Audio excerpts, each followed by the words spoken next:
Guys एक बहुत ही कमाल का फैक्ट है। वैसे तो हम इंसानों को छींक आना, खांसी आना बहुत ही आम बात है, बट कभी आपने ये गौर किया है जब हम छींकते हैं तो हमारी आंखें बंद हो जाती हैं? ऐसा क्यों?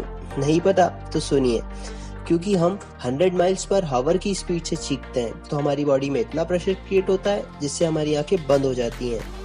100 माइल्स पर हावर की स्पीड, गाइस इसका मतलब है लगभग 160 किलोमीटर प्रति घंटा की रफ्तार। गाइस ऐसे ही कमाल के फैक्ट्स को जानने के लिए आप हमारे चैनल को सब्सक्राइब कर सकते हैं। किसी और प्लेटफॉर्म पर हमारी वीडियो को देख रहे हैं तो हमें फॉलो कर सकते हैं।